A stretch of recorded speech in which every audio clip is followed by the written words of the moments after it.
The Pacific Ocean in 1942 was not a battlefield, it was an empire, a Japanese empire. From the jungles of Burma to the volcanic cliffs of the Aleutians, Japan controlled a vast spread of territory over 20 million square miles of water and island chains. Their forces had crushed Western outposts in the Philippines, Malaya, Hong Kong, Guam, Wake Island, and the Dutch East Indies with stunning speed. To many observers at the time it felt like Japan was unstoppable, unbeatable, and most worryingly untouchable. The U.S. Navy, still reeling from Pearl Harbor, was scrambling to rebuild.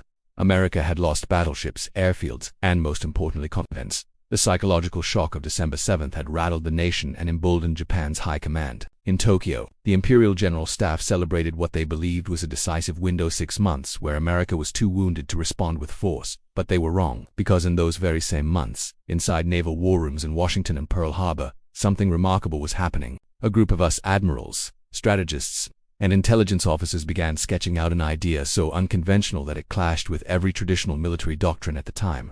We don't need every island.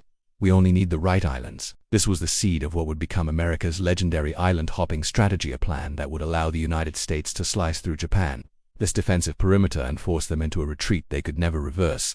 To understand just how revolutionary this strategy was, we need to step back and examine what the Pacific looked like in 1942. Japan had spent years fortifying the Pacific long before war even began. Their outer ring of defense operated like a massive shield, thousands of miles thick, covered in coral reefs, forests, and naturally defensible coastlines. On many islands, they built airfields, radar stations, artillery bunkers, and supply depots. Some islands were transformed into near-impenetrable fortresses.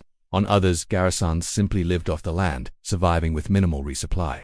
To attack this perimeter head-on would mean tens of thousands of American casualties, months of naval bombardment, and the real possibility of losing the war. Japan believed the U.S. would have no choice but to do exactly that. In fact, one Japanese admiral confidently declared in 1942, "The Americans will break themselves upon our outer islands like waves against a cliff." But again, he was wrong. Because while Japan built a static island wall, America was preparing something far more fluid, far more dynamic. In April 1942, Lieutenant Colonel James Doolittle launched his daring air raid on Tokyo. Though militarily minor, the psychological effect was monumental. Japan felt vulnerable. America felt awakened. But the true turning point, the moment historians mark as the beginning of Japan's retreat, came in June of that same year. The Battle of Midway. Us codebreakers, led by the brilliant Joseph Rochefort, deciphered Japanese naval plans and revealed the target, Midway Atoll. Armed with this knowledge, Admiral Chester Nimitz laid a trap. The result, a decisive American victory. 4 Japanese carriers destroyed, over 3,000 sailors lost. The core of Japan's naval aviation crippled. But here's the part most viewers never hear. Midway didn't just stop Japanese expansion, it exposed the weakness in Japan's strategy. They had built a massive empire, with huge distances, long supply lines, and limited industrial power to support it. America realized something that Japan could not admit. Japan could not defend every island it controlled. This was the moment Nimitz, along with Admirals Ernest King and Raymond Spruance, began refining the concept that would change the war. Don't attack the strong points. Don't recapture every piece of land. Instead, leapfrog, bypass, cut off, starve out, move forward. Islands that were once essential to the Japanese defense suddenly became irrelevant, stranded behind the advancing American fleet. Their garrisons left to wither without supplies. What the U.S. would soon unleash was more than a military campaign. It was a strategy of psychological shock. By August 1942, the U.S. launched its first major offensive, Guadalcanal. It wasn't chosen because it was a fortress. It wasn't chosen because it was a major Japanese stronghold. It was chosen because it was vulnerable and valuable. Japan was constructing an airfield, Henderson Field, that would allow them to threaten Allied supply lines to Australia. If the U.S. seized it, Japan's southern expansion would stall immediately. This moment marked the first major step in the island strategy, a test, a proving ground. No one knew whether American forces, many of them inexperienced, could withstand a Japanese counterattack, but they did, and the victory at Guadalcanal proved something critical. If America struck at the right places, Japan's outer defenses would crumble faster than anyone expected. The Japanese retreat had begun, quietly at first, but soon the entire Pacific would feel the shift. The war was about to enter a new phase, one driven not by brute force, but by cunning, innovation, and the relentless momentum of American naval power. And this was only the beginning.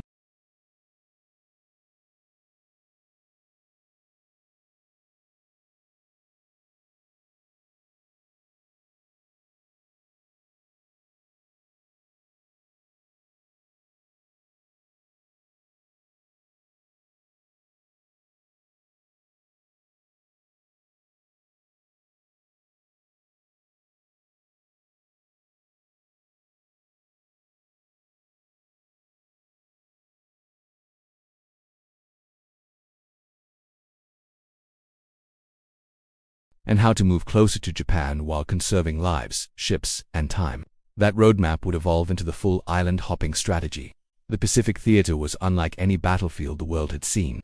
Thousands of islands, millions of square miles of ocean coral reefs, jungles, volcanic terrain, and a deeply entrenched enemy that refused to surrender. Direct assaults on heavily fortified islands could have bled the U.S. dry. But something else was happening. Much of it quietly, behind closed doors, inside a series of war rooms spread across the Pacific. Two main commands emerged to lead the campaign. 1. Southwest Pacific Command, Gen. Douglas MacArthur. Operating from Australia, MacArthur envisioned a push through New Guinea and the Philippines. His route was closer to the equator-dense jungles, long coastlines, and island chains that would eventually lead toward the South China Sea. To Central Pacific Command, ADM, Chester Nimitz. Nimitz's path was bolder, more direct. He aimed straight across the Central Pacific through the Gilberts, Marshalls, and Marianas toward the very doorstep of Japan. These two thrusts would operate independently, yet simultaneously, like two massive steel jaws closing in on the empire. But before those jaws could snap shut, the Americans needed staging ground-forward bases from which their aircraft, ships, submarines, and supply convoys could operate. And that meant taking islands strategically, not randomly. Nimitz's staff, including Admirals Spruance, Turner, and Richmond Kelly. Turner began to notice something after Guadalcanal. Some islands were absolutely crucial. Others looked important, but weren't. Japan's mistake was assuming the U.S. would treat every island the same. But unlike the Japanese, who relied on manpower-heavy garrisons, the Americans were backed by unmatched industrial production, a rapidly expanding carrier fleet,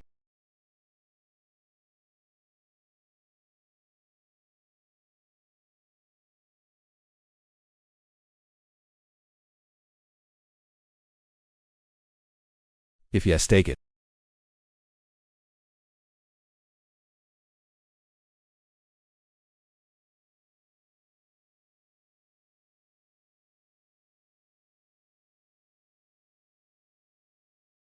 Before the U.S. could fully launch island hopping, the military had to solve enormous logistical challenges. How do you supply forces spread across an ocean? How do you land men under fire on remote beaches? How do you keep them alive?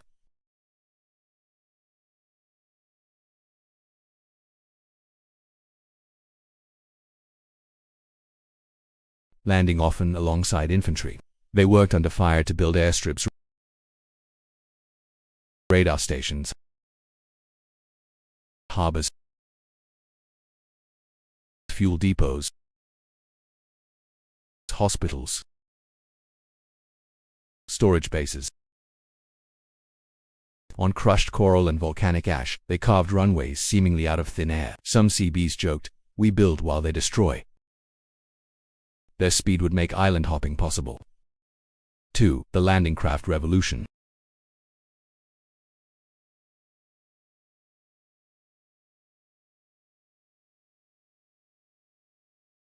These boats allowed Marines and Army troops to storm beaches with precision and speed.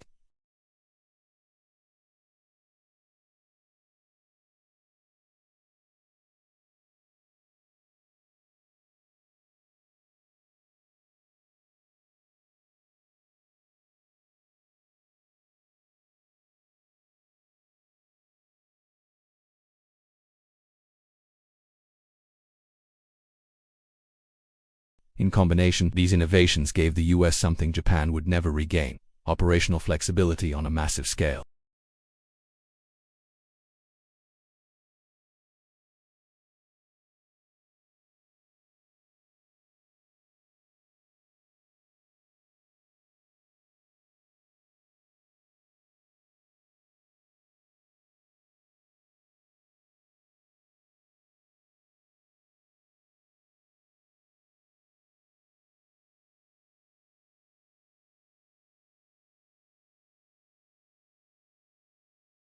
Bougainville, in particular, was chosen not because it would destroy Japanese troops stationed there, but because it allowed American aircraft to dominate the surrounding skies. Many Japanese soldiers left behind on bypassed islands would spend the rest of the war isolated, starving, and effectively useless. One U.S. Marine officer later remarked, "We didn't have to kill them. We just turned them into prisoners of their own islands." Meanwhile, General MacArthur, pushing through New Guinea, employed his own version of island hopping, skipping Japanese strongholds like Woowock and striking at weaker, strategically vital positions such as Seda and Hollandia. This wasn't just speed, it was precision. Each step secured more air power, more naval reach, and more staging areas for the next leap. By late 1943, Japanese commanders were alarmed. The Americans weren't doing what the Imperial staff had predicted. Instead of attacking the strongest defensive points, they were slicing through the Pacific like lightning. General Hitoshi Imamura wrote in a confidential briefing, "The enemy avoids our strength and strikes at our weakness. Their strategy is unpredictable and effective." Japan's supply lines were collapsing. Garrisons were cut off.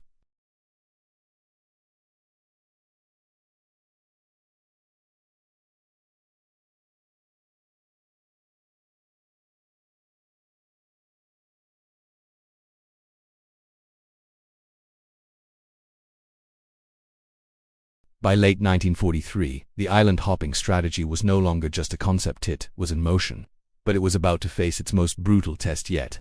The U.S. Navy selected the Gilbert Islands as the next target, specifically a tiny, barely visible dot on the map, Betio Island in the Tarawa Atoll, just 2 miles long, a few hundred yards wide, and fortified like a steel trap. If island hopping was going to work, Tarawa needed to fall. But nobody, absolutely nobody, expected what happened next. Japanese engineers had spent over a year transforming Betio into a death zone. It became one of the most fortified positions anywhere in the Pacific.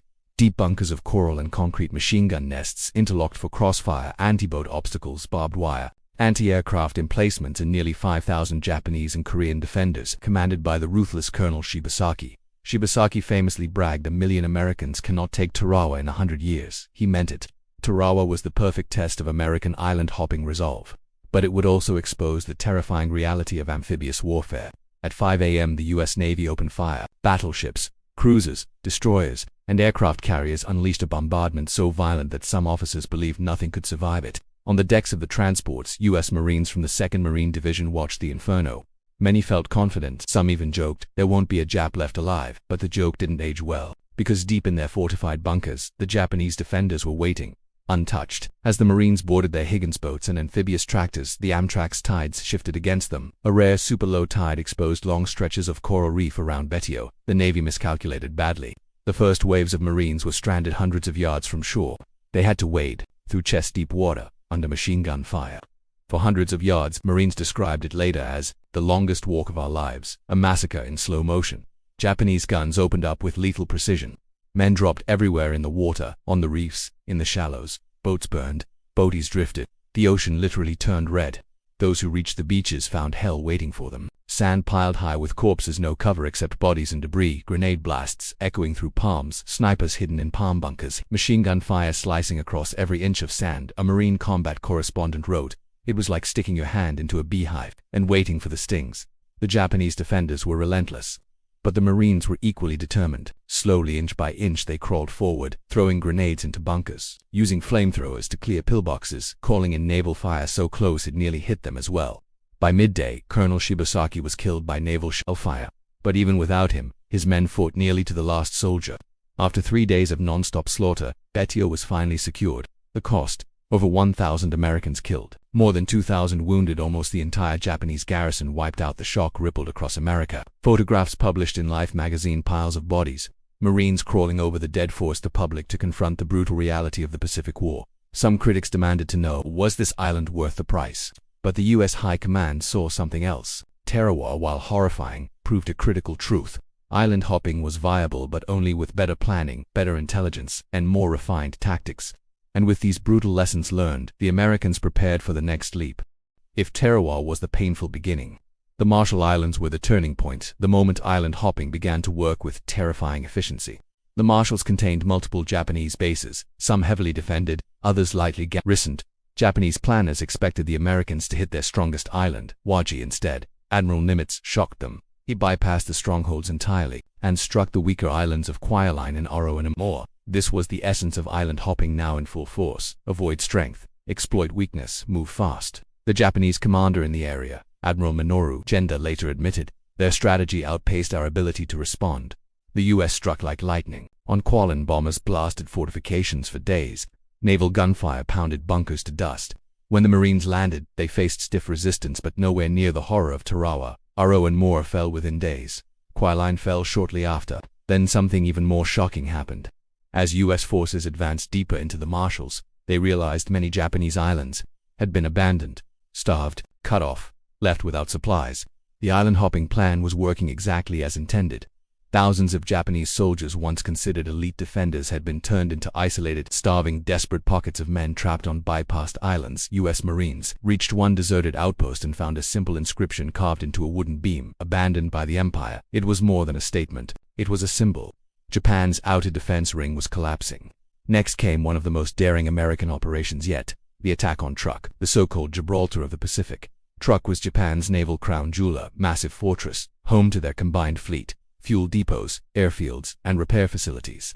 Japan saw it as impregnable, but the U.S. didn't invade Truk. Instead, American carriers launched Operation Hailstone, a furious two-day air assault in February 1944. The results: 250 Japanese aircraft destroyed, dozens of ships sunk, oil tanks burning for days. Entire fleet elements forced to flee the base, crippled beyond repair, and all without a single American landing on the island. Truk, once the pride of the Japanese Empire, was reduced to twisted metal and flaming oil slicks. One Japanese survivor described, "It felt as if the ocean itself was on fire." The attack signaled something unprecedented. The U.S. was dismantling the Japanese Empire without needing to conquer every inch of it. Island by island, leap by leap, the Americans were gaining momentum, and next, they would strike at the very heart of Japan's defensive line. The islands whose capture would put Japan within bombing range. The Marianas, Saipan, Tinian, Guam, a campaign so violent, so strategically important that it would shake Japan's government to its core. The collapse of Japan's outer defenses in the Marshalls and the destruction of Truk Lagoon sent shockwaves through Tokyo. For the first time, Japanese leaders realized that the Americans were no longer merely pushing them back. They were dismantling the empire piece by piece. But the true breaking point, the moment when Japan's fate shifted from difficult to impossible, came next. The Marianas, Saipan, Tinian, Guam, the islands that would put Japan itself within reach. To the U.S. High Command, the Marianas were more than just stepping stones. They were the keys to a new phase of the war. Capturing them would allow the U.S. to build airfields for the brand new B-29 Super Fortress, a long-range bomber capable of reaching Japan's home islands. For Japan, losing the Marianas meant something worse. Loss of the Pacific's central supply lines, and the symbolic collapse of Japan's absolute defense zone. This was not just a battle for territory, it was a battle for the future of the empire. Japan prepared accordingly.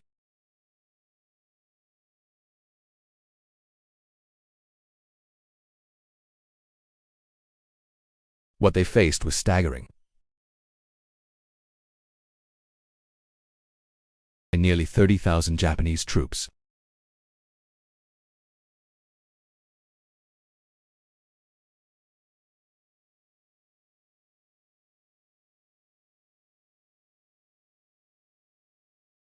American Marines and soldiers fought through dense brush, steep terrain, and fortified ridges.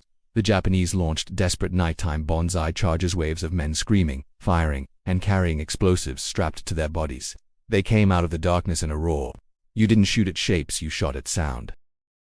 The battle lasted weeks, with fierce engagements across Garapan, Mount Tapachau, and the Tanapag Plain.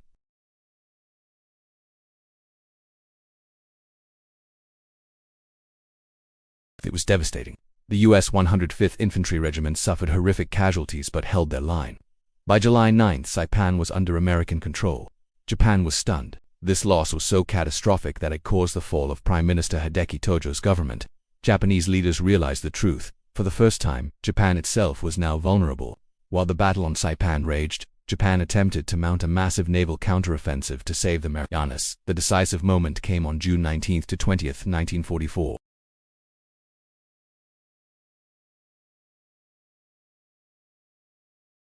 But what followed was one of the most one-sided battles in naval history.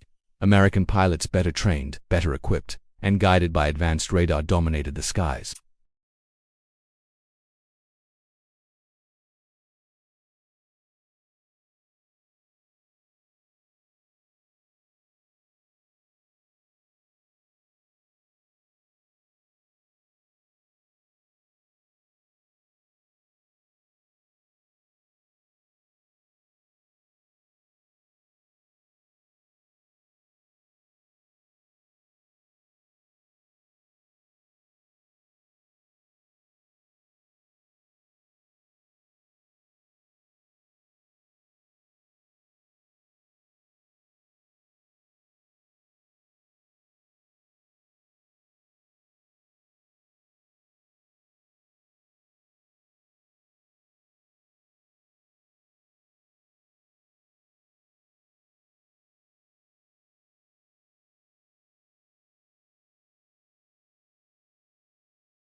Guam, a former U.S. territory seized by Japan in 1941, became a symbol of American revenge. Its liberation was brutal, with thick jungles giving Japanese defenders every advantage. But the island fell by early August, clearing the way for massive airfields and supply bases. The Marianas were now firmly in American hands, and with them came something that Japan feared most: the B-29s. From newly built airfields on Saipan and Tinian, the United States began launching B-29 superfortress raids on Japan. These bombers, state-of-the-art, gigantic, long-range, could strike Tokyo, Osaka, Nagoya, and the industrial heartland of the empire. The raids started small, but they were only the beginning. Each one demonstrated the terrifying truth: Japan could no longer escape. The United States was now within striking distance of their home islands. By late 1944, Japanese commanders understood the scale of disaster unfolding. The losses in the Marianas, the destruction of their carrier force, and the arrival of the B-29s led to frantic, sometimes irrational military planning. Japan began preparing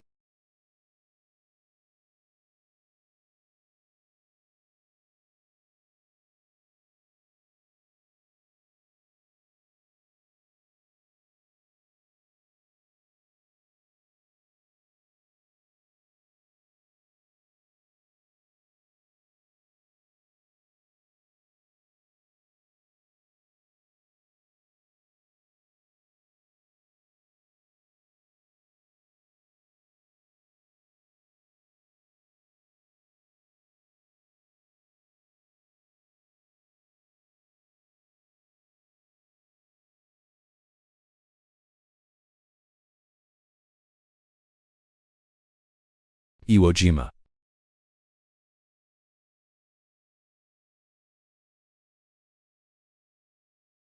The American advance across the Pacific had shattered Japan's defensive perimeter. The Marshalls fell. The Marianas fell. Japan's fleet was crippled. The B-29s were coming. Yet one more obstacle stood between the United States and the final assault on Japan's home islands: Iwo Jima, a small volcanic island barely 8 square miles situated halfway between the Marianas and Tokyo. On a map it looked like nothing, but strategically it was priceless. Whoever controlled Iwo Jima controlled the air, and both sides knew it. Japan understood something critical. They could not stop the American advance, but they could slow it, bleed it, force the U.S. to pay dearly for every inch. Lieutenant General Tadamichi Kuribayashi was given command of Iwo Jima's defense. He knew he could not win, but he intended to make the Americans regret landing there. Kuribayashi did something unprecedented in Japanese defense planning. He forbade banzai charges. He forbade open beach defenses. He ordered a total shift to underground warfare. Under his command, Japanese engineers built 11 miles of tunnels, hundreds of hidden machine gun nests, underground hospitals, camouflaged artillery positions, interconnected bunkers carved into volcanic rock. It was one of the most complex underground fortresses ever built. A U.S. Marine officer would later say Iwo Jima wasn't an island, it was a buried fortress. The U.S. committed over 70,000 Marines, the largest Marine Corps invasion in history, supported by a massive naval fleet. 4 days beforehand, battleships and aircraft had bombarded the island, blasting craters into its volcanic slopes. Yet, when the first waves of Marines landed, almost no resistance. The beaches were eerily silent. Some Marines believed the bombardment had killed the defenders. They were wrong. They had just walked directly into Kuribayashi's trap. At exactly 10 a.m., when the beaches were full and American forces were most exposed, Kuribayashi gave the order: fire. The island exploded with gunfire. Hidden artillery, machine guns, mortars, sniper nests erupting across the slopes. Marines were cut down in the open. Amphibious tractors were shredded. Ash-black sand offered no cover, no protection. One Marine veteran wrote later, "It was like the earth itself had opened up and decided to kill us." The battle devolved into a grinding nightmare. Every yard was contested. Every ridge concealed a machine gun. Every tunnel hid troops who fought to the death. American forces advanced slowly, methodically, flamethrowers clearing bunkers, grenades tossed into tunnel mouths, engineers sealing underground passages, tanks firing point blank into cave openings. This wasn't an island invasion. It was a subterranean war. 4 days into the battle, U.S. Marines surrounded Mount Suribachi, the dormant volcano dominating the southern tip of the island. Taking Suribachi meant controlling the high ground. Kuribayashi's troops fought fanatically from its caves, but the Marines pressed upward. On February 23, they reached the summit. A small patrol raised a flag, an image famously captured by Marine photographer Lou Lowry. But the larger flag, raising the iconic photograph by Joe Rosenthal, occurred shortly after, when a second, bigger flag was hoisted to lift morale across the island. To U.S. troops still fighting in the northern ridges, that moment meant everything. One Marine later said, "We saw the flag go up, and for a moment, we believed we might actually survive this island." The photograph would become one of the most celebrated images in American history. But the battle was far from over. Even after Suribachi fell, Kuribayashi's forces fought on relentlessly. The northern half of the island turned into a brutal slog, close-quarters combat inside cave networks, nighttime counterattacks, hidden booby traps, snipers wearing volcanic ash for camouflage, tunnels allowing surprise ambushes behind us lines. Kuribayashi refused to commit suicide or waste his men on futile attacks. Instead, he made the Americans pay dearly for each cave cleared. By the end of the battle, over 21,000 Japanese troops had fought to the last man. Fewer than 300 were captured alive. The U.S. suffered more than 26,000 casualties, including over 7,000 dead. One of the costliest battles in Marine Corps history. Why pay so high a price? Because Iwo Jima saved lives, thousands of them. Throughout the rest of the war, the island served as an emergency landing site for B-29 bombers returning from missions over Japan. Over 2,400 American airmen were saved because they could land on Iwo Jima instead of crashing into the Pacific. Some historians argue that those lives alone justified the invasion. With Iwo Jima secured, the U.S. turned to the final major stepping stone before the Japanese home islands, Okinawa. The largest amphibious assault of the Pacific War. Japan defended Okinawa with over 100,000 troops, thousands of kamikaze pilots, and a strategy of total resistance. The battle lasted nearly 3 months. It was devastating. Mass civilian casualties, relentless kamikaze strikes, heavy naval losses, brutal combat across ridges and forests. Over 12,000 Americans killed. Over 100,000 Japanese soldiers killed. Tens of thousands of civilians dead. The Japanese Navy. This last gesture of despair. The battleship Yamato sailing to its death in a one-way suicide mission. When Okinawa finally fell in June 1945, Japan's fate was sealed. The U.S. now had the bases needed for a full-scale invasion of the Japanese mainland, but at a terrible cost. American planners estimated that invading Japan would take up to a year and cost 1 to 2 million American casualties, 8 to 10 million Japanese casualties. The thought of repeating Iwo Jima and Okinawa again and again across Japan's main islands was horrifying. President Truman faced an impossible decision. And the events that followed would end the Pacific War, not with another island assault, but with 2 explosions that changed the world forever. Hiroshima and Nagasaki, the final tragic chapter in the island-hopping campaign. The capture of Iwo Jima and Okinawa left Japan isolated, exhausted, and cornered. Its navy was shattered. Its air force was depleted. Its supply routes were strangled by American submarines, and the B-29 superfortresses were now launching wave after wave of firebombing raids that leveled entire cities. Japan had one last hope, that the United States would agree to a negotiated peace, but the American public after Pearl Harbor, after Bataan, after Iwo Jima and Okinawa would have demanded unconditional surrender. And so, in the summer of 1945, the world entered one of the darkest, yet most decisive moments in modern history. On August 6, 1945, the B-29 Enola Gay took off from Tinian, the same island captured during the island-hopping campaign. Its mission carried the full weight of the Pacific War. At 8:15 a.m., the first atomic bomb exploded over Hiroshima. 3 days later, a second bomb fell on Nagasaki. The destruction was unimaginable. Cities evaporated. Tens of thousands died instantly. Many more would suffer in the years to come. Japan's leaders, stunned and overwhelmed, realized the war was over. Emperor Hirohito took the unprecedented step of addressing the nation directly, saying, "We must endure the unendurable, and surrender." On September 2, 1945, aboard the USS Missouri in Tokyo Bay, Japan formally surrendered. The Pacific War had ended, but behind the headlines, behind the bombs and ceremonies, was a hidden truth, one that many people don't realize. Even today, most people think the atomic bombs alone forced Japan to surrender, but military historians and many Japanese leaders themselves revealed something surprising. Japan was already collapsing long before the bombs fell. The island-hopping campaign had achieved its true objective. It severed Japanese supply lines. It isolated garrisons across the Pacific. It destroyed the ability to reinforce or resupply their armies. It cut the empire into pieces. It positioned American air power within striking distance of Japan itself. In fact, after the war, a Japanese admiral admitted, the plan of leapfrogging islands strangled Japan to death before the bombs, and even more astonishing, by bypassing heavily fortified islands and taking only strategic positions, the U.S. saved hundreds of thousands of lives, both American and Japanese. Islands like Rabaul, Trukwuak, and Cavien, fortresses that could have cost tens of thousands of American lives, were simply starved out and rendered irrelevant. American naval officers later described the strategy as victory by outmaneuvering instead of overpowering. It was a revolution in military thinking, a strategy that future generations would study for decades. When the war ended, the landscape of the Pacific was unrecognizable. On islands once filled with gunfire and bloodshed, silence returned. Beaches scarred by battle became tourist destinations. Airfields built in desperation for war became airports for civilians.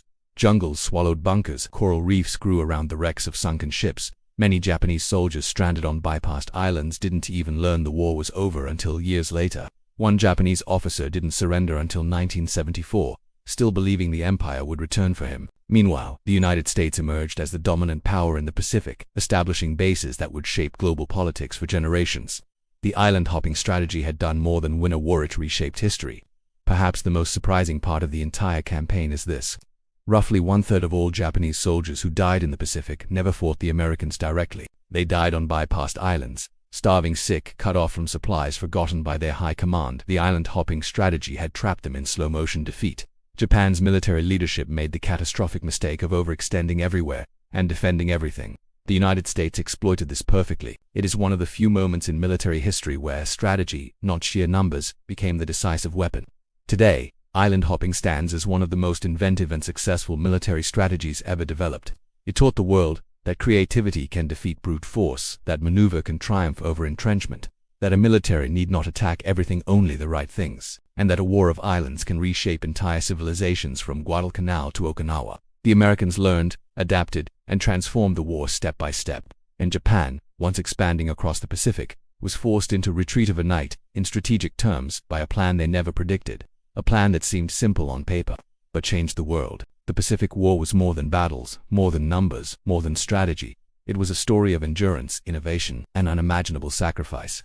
And the island-hopping campaign remains one of the most daring examples of how brilliant planning can rewrite the course of history. If you enjoyed this documentary and want more deep dives into the forgotten stories of World War II, make sure to hit like, subscribe to the channel, and turn on notifications. Your support helps us bring more untold history to life.